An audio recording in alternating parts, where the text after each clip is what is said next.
Votre grand journal du soir se poursuit sur Europe 1, Nathalie Lévy. Alors qu'Emmanuel Macron vient d'arriver sur l'île de la Réunion, vous recevez ce soir un auteur qui a beaucoup écrit sur ce département français, notamment le roman Ne lâche pas ma main. Il connaît parfaitement bien cette terre de contraste.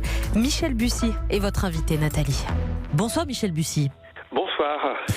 Pourquoi Emmanuel Macron a été accueilli par une grève générale aujourd'hui à La Réunion ? Je pense qu'il y a plusieurs raisons. La première raison, c'est évidemment le contexte social de La Réunion, qui est souvent présenté comme la région la plus pauvre de France, avec des chiffres qu'on va rappeler, 40% de pauvreté, 25% de chômage. Donc on est au-dessus de tous les standards ailleurs. Et on pourrait rajouter à cela la violence, l'alcoolisme. Donc on est sur une région avec de grandes difficultés sociales. Et puis rappeler aussi que Emmanuel Macron n'a pas été le mieux élu à La Réunion. Il faut rappeler qu'aux dernières présidentielles, c'est Jean-Luc Mélenchon qui est arrivé en tête au premier tour, et donc Emmanuel Macron n'était que troisième, et son dernier séjour pendant la campagne présidentielle, c'était pas non plus très très bien passé. Donc il y a toujours une petite méfiance, évidemment, et il est en conquête forcément à La Réunion. Il est en conquête, mais il s'est passé quand même des choses, pardonnez-moi, mais beaucoup de réformes engagées par le gouvernement, aussi bien pour les entreprises avec le droit à l'erreur pour les PME, l'abaissement de l'impôt sur les sociétés à 25% d'ici 2022. Suite à la crise des Gilets jaunes, le gouvernement a mis en place une prime de fin d'année. Le gouvernement a agi, le gouvernement a donné, le gouvernement s'est penché aussi sur le cas de La Réunion, mais c'est encore insuffisant ?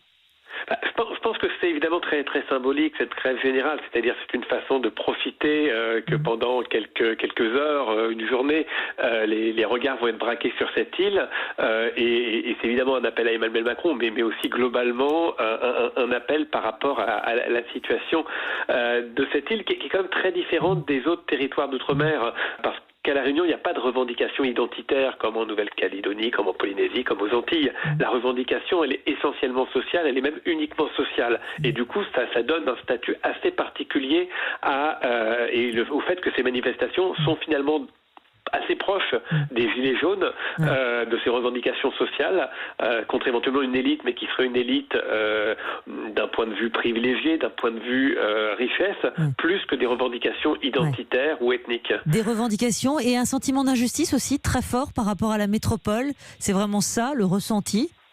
Non, je ne pense pas que ce soit un sentiment d'injustice, parce que quand on connaît La Réunion, les Réunionnais sont très très attachés à l'État, ils sont très attachés aux aides sociales de l'État. Donc je pense que c'est pas vraiment un sentiment de défiance envers l'État. Je pense que c'est par contre la Réunion, comme je vous disais, on vend souvent ce métissage de La Réunion qui est réel, le fait que les gens viennent de plusieurs continents, aussi bien d'Asie que d'Afrique que d'Europe.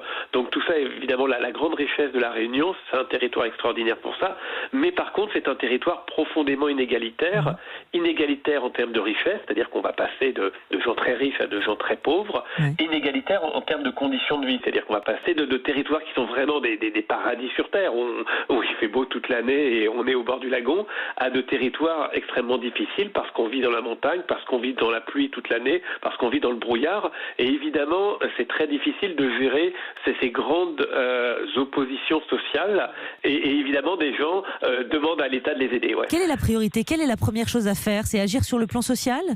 Oui. Alors évidemment, ce qui est un petit peu difficile à La Réunion, je pense, c'est qu'effectivement, comme il n'y a pas ces revendications identitaires, on ne peut pas vraiment s'appuyer sur des demandes d'indépendance ou au moins d'autonomie, de plus de développement interne. Évidemment, il y a ce sentiment finalement que les Réunionnais veulent davantage d'aide, mais la dimension économique est plus difficile.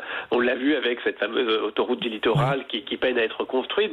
Donc la difficulté, c'est évidemment de construire une économie à La Réunion qui soit pérenne et qui emploie les gens localement. Alors on sait que le tourisme tend progressivement à gagner des parts, mais ça reste un tourisme qui est bien inférieur à d'autres îles. Donc il faut évidemment trouver des leviers de développement sur l'île. Il y a des pistes, la revalorisation des minima sociaux, l'octroi de mer, les taxes locales sur les produits qui permettent le financement des collectivités locales, qui pèsent sur le budget des ménages.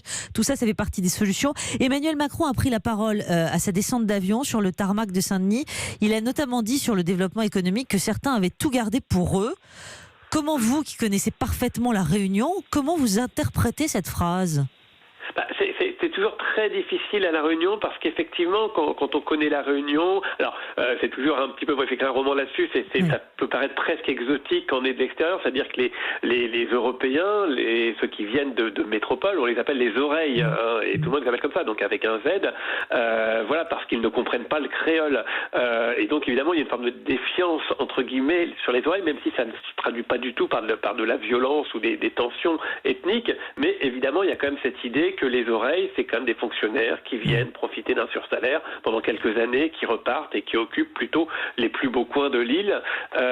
Et on a effectivement cette tendance-là et la difficulté effectivement donc on a l'impression un peu que les ethnies cohabitent pacifiquement, mais sans réellement qu'on ait ce développement peut-être aussi coordonnés qu'ils pourraient l'être. Ouais. Juste un mot, parce qu'on a vu les Gilets jaunes, et on l'a dit, ils étaient déjà très présents à La Réunion l'année dernière, il y a eu des violences également.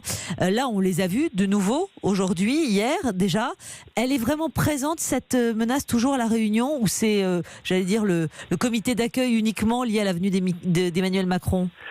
C'est peut-être quand même beaucoup le comité d'accueil lié à Emmanuel Macron, c'est-à-dire que les Réunionnais sont aussi des gens, j'ai l'impression qu'ils sont quand même assez calmes dans leurs manifestations, et donc il y a à la fois une démonstration évidemment de mécontentement, mais d'un autre côté il y a quand même quelque chose qui est quand même aussi un sens de la fête, un sens de l'accueil, un sens d'une forme de douceur de vivre.